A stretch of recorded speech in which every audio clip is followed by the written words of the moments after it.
Hai, kembali lagi di channel kami. Di sini kami akan menjelaskan tentang analisis biaya manfaat dari pembangunan jalan dan jembatan penghubung akibat bendungan jelantah di Desa Tlobo dan Karangsari. Dan kami akan juga menjelaskan tentang BIP Composition Proposal dari tempat anak berkembang cerdas. Nah, sebelum itu perkenalkan, saya Ayuni Maulida, saya Dinda Kasana, dan saya Suwaidi. Baiklah, kita akan melanjutkan pembahasan berikutnya. Nah, di sini ada daftar manfaatnya. Yang pertama itu peningkatan infrastruktur transportasi, yang kedua ada pengembangan ekonomi daerah, yang ketiga ada peningkatan kesejahteraan masyarakat, keempat ada untuk jangka panjang, dan kelima ada untuk dukungan terhadap proyek nasional. Kedua, menetapkan siapa yang mendapatkan manfaat. Yang pertama itu manfaat lokal di Desa Tlobo dan Karangsari. Petani dan pelaku usaha memanfaatkan akses jalan untuk distribusi hasil pertanian, meningkatkan efisiensi dan pendapatan. Yang kedua, pemerintah Desa Tlobo dan Karangsari. Peningkatan infrastruktur desa mendukung program pembangunan desa dan meningkatkan reputasi pemerintah setempat dalam memberikan layanan yang lebih baik. Yang ketiga, ada pemerintah daerah nasional. Efisiensi program nasional mendukung program pembangunan infrastruktur nasional yang menghubungkan wilayah terpencil dan meningkatkan potensi perekonomian daerah. Yang keempat, pelaksana proyek dan pekerja konstruksi. Tim Wakistan dan pekerja lokal mendapat kesempatan kerja dari proyek pembangunan ini. Industri konstruksi mendapat keuntungan ekonomi dari pengadaan material konstruksi dan jasa. Yang kelima, ada sektor pariwisata. Jalan yang lebih baik membuka peluang pengembangan sektor pariwisata di Desa Tlobo dan Karangsari. Dengan begitu dapat mempermudah akses menuju lokal wisata potensial di daerah sekitar. Yang ketiga ada menetapkan indikator untuk setiap manfaat. Yang pertama itu ada masyarakat lokal di Desa Tlobo dan Karangsari. Manfaatnya itu peningkatan aksesibilitas dan efisiensi ekonomi. Indikatornya itu jumlah pengguna jalan sebelum dan sesudah pembangunan, waktu tempuh kereta antar desa, biaya transportasi sebelum dan sesudah pembangunan, serta volume hasil pertanian yang terdistribusi melalui jalan penghubung. Yang kedua ada pemerintah Desa Tlobo dan Karangsari. Jadi manfaatnya itu peningkatan infrastruktur desa dan reputasi. Indikatornya itu kepuasan masyarakat terhadap infrastruktur lokal, jumlah program desa yang sukses terkait infrastruktur lokal, dan laporan peningkatan pendapatan asli di desa. Yang ketiga ada pelaksana proyek dan pekerjaan konstruksi. Manfaatnya itu kesempatan kerja dan dampak ekonomi. Indikatornya itu jumlah tenaga kerja yang terserap dalam proyek, jumlah material lokal yang digunakan misalnya itu pasir, batu, dan beton, dan yang terakhir nilai ekonomi proyek yang dialokasikan untuk masyarakat sekitar. Terus yang keempat ada pemerintah daerah dan nasional. Manfaatnya itu mendukung program nasional dan stabilitas sosial. Indikatornya itu panjang jalan dan jembatan baru yang dibangun sesuai standar nasional, dampak proyek terhadap penurunan ketimpangan pembangunan infrastruktur antar daerah, jumlah wilayah yang terintegrasi dalam jaringan transportasi regional. Terus yang terakhir ada sektor pariwisata. Manfaatnya itu peluang pengembangan destinasi wisata. Indikatornya itu jumlah kunjungan wisatawan ke desa setelah pembangunan, pendapatan dari sektor pariwisata lokal, dan peningkatan fasilitas. Yang keempat, hitung nilai indikator jika tidak dilakukan tindakan apa-apa atau baseline. Jadi pembangunan jalan dan jembatan di Desa Tlobo dan Karangsari ini menunjukkan kondisi memprihatinkan di berbagai sektor. Masyarakat lokasi mengalami kesulitan dalam mengakses jalan yang rusak, sehingga jumlah pengguna jalan tetap rendah dan waktu tempuh menjadi 2-3 kali lebih lama dibandingkan dengan jalan yang baik. Hal ini menyebabkan volume hasil distribusi pertanian rendah, dengan hanya sebagian kecil hasil yang dapat terukur. Dari sisi pemerintah di desa, kepuasan masyarakat terhadap infrastruktur berada di bawah 50, mencerminkan ketidakpuasan yang tinggi, sementara pendapatan asli desa menurun akibat keterbatasnya aktivitas ekonomi. Pelaksana proyek untuk masyarakat lokal adalah nol, karena tidak ada pembangunan yang melibatkan usaha lokal. Tingkat pemerintah daerah dan nasional, konektivitas wilayah tetap terisolasi, efisiensi anggaran menjadi tidak relevan karena tidak ada perbaikan, dan tensi konflik sosial meningkat akibat ketimpangan pembangunan. Sektor pariwisata juga terpuruk dengan jumlah kunjungan wisatawan yang rendah atau modal pendapat para wisata yang nihil disebabkan oleh akses yang sulit. Secara keseluruhan, kondisi ini menyoroti perlunya intervensi untuk meningkatkan infrastruktur dan kualitas hidup masyarakat di desa tersebut. Yang kelima, ada perakiraan nilai indikator jika dilakukan tindakan. Yang pertama, jumlah pengguna jalan diperkirakan meningkat hingga 500 orang per hari, termasuk kendaraan roda 2. Waktu tempuh rata-rata antar desa berkurang menjadi 30 menit karena akses jalan yang lebih baik. Yang kedua, ada kepuasan masyarakat naik menjadi 80/100, mencerminkan peningkatan aksesibilitas dan infrastruktur. Pendapatan hasil desa meningkat hingga 80 juta per tahun, didorong oleh peningkatan aktivitas ekonomi.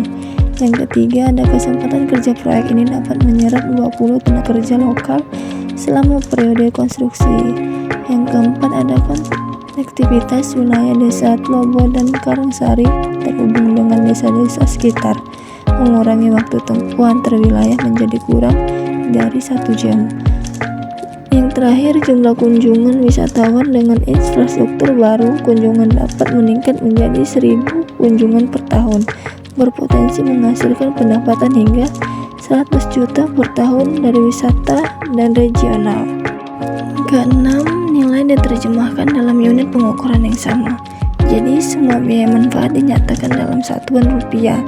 NPV proyek adalah 1.020.000.000 rupiah, IRR sebesar 13,68%, dan BCR adalah 0,15. Semua menunjukkan proyek layak. Terus yang ketujuh, ada tuliskan siapa yang mendapatkan manfaat setiap tahunnya.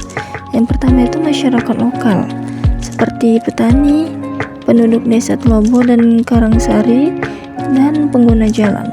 Yang kedua, ada pemerintah desa, seperti efisiensi operasional, peningkatan pendapatan daerah. Yang ketiga, ada pelaku ekonomi lokal seperti UMKM, pedagang dan pemasok barang, dan pekerja transportasi. Yang keempat, ada wisatawan. Yang kelima, ada generasi muda. 8. Catat manfaat yang belum terkuantifikasi dan berikan penilaian terbaik. Yang pertama itu manfaat yang belum terkuantifikasi, kemudian akses darurat, peningkatan interaksi sosial, peluang wisata lokal, pengurangan emisi karbon, transfer pengetahuan, dan partisipasi warga. Nah, jadi penilaiannya itu di dampak sosial sangat penting karena berkontribusi langsung terhadap peningkatan kualitas hidup masyarakat, terutama di daerah terpencil. Terus ada dampak ekonominya, memberikan dorongan signifikan untuk pertumbuhan ekonomi yang inklusif dan jangka panjang. Terus yang ketiga, ada dampak lingkungan, mendukung pembangunan keberlanjutan, penting untuk keberlanjutan wilayah. Terus yang terakhir, ada pemberdayaan masyarakat, memberikan dampak jangka panjang, memperkuat kapasitas masyarakat lokal untuk mendukung pembangunan berikutnya. Adanya proyek pembangunan ini, jalan dan jembatan ini di desa Tlobo dan Karangsari untuk kesejahteraan masyarakat di desa tersebut. Nah, yang terakhir itu laporkan asumsi-asumsi yang digunakan dan catat tentang akurasi perakiraannya. Yang pertama itu perjalanan dengan jalan lama memakan waktu lama sehingga perbangunan jalan akan memberikan penghematan waktu signifikan. Yang kedua, infrastruktur yang akan dibangun dapat langsung meningkatkan aktivitas ekonomi masyarakat desa. Yang ketiga, ada semua kelompok masyarakat di kedua desa akan menggunakan jalan ini secara rutin. Yang keempat, ada infrastruktur yang dibangun akan memiliki umur panjang, umumnya 20-25 tahun. Terus yang terakhir, ada peningkatan aksesibilitas akan langsung berdampak positif pada kualitas hidup tanpa mempertimbangkannya faktor eksternal seperti partisipasi masyarakat dalam pembangunan atau tantangan geografis. Terus ada akurasinya itu, ada akurasi tinggi, penjelasan tentang kondisi jalan sebelum proyek, dan identifikasi dampak sosial juga ekonomi secara konseptual. Terus ada akurasi sedang, manfaat ekonomi jangka panjang seperti penghematan waktu dan distribusi hasil pertanian, dan prediksi dampak sosial yang belum terukur. Terus ada akurasi rendah. Estimasi biaya total proyek, juga perencanaan umur proyek dan perakiraan jumlah pengguna harian, juga intensitas manfaat langsung. Nah, masuk ke materi kedua, BIP Composition Proposal atau tempat anak berkembang cerdas. Adapun peluangnya, yang pertama itu semakin banyak orang tua menyadari pentingnya pendidikan dini untuk membantu anak sukses di sekolah. Yang kedua, meningkatnya minat terhadap metode pembelajaran inovatif seperti Montessori dan pembelajaran berbasis permainan yang lebih menyenangkan bagi anak. Yang ketiga, ada akses ke platform online, aplikasi edukasi, dan alat bantu visual yang mendukung pembelajaran jarak jauh. Yang keempat, tersedia banyak bahan ajar yang dapat diadaptasi atau dibuat sendiri untuk meningkatkan daya tarik Kalistung. Yang kelima, ada mudahnya memasarkan bisnis melalui platform digital untuk menjangkau lebih banyak orang tua.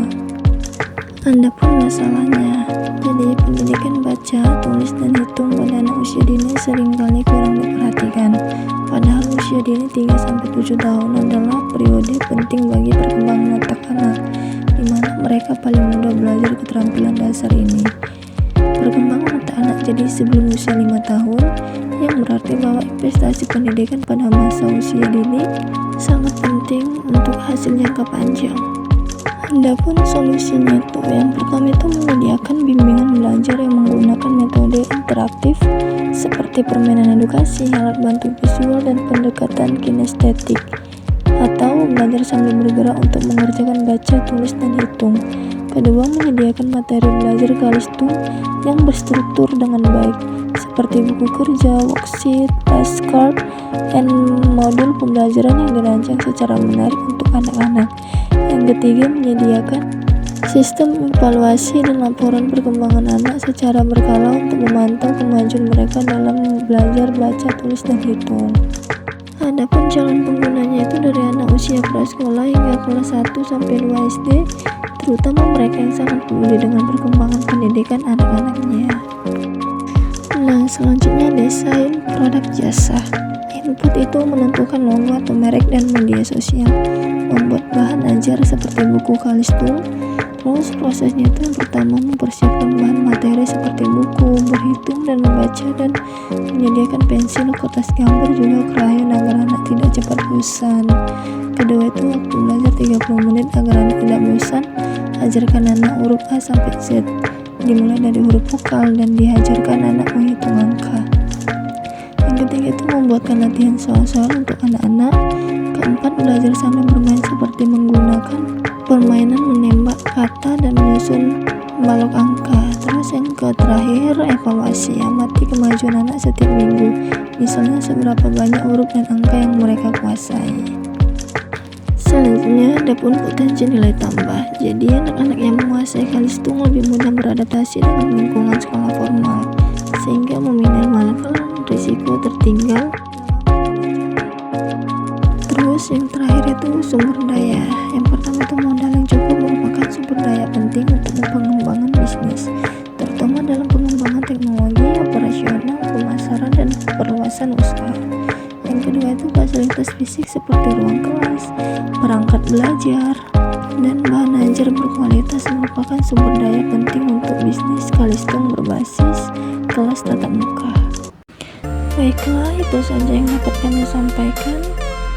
Jika ada kekurangan, saya minta maaf, dan jika ada kelebihannya tidak usah dikembalikan karena saya orangnya ikhlas. Dadah.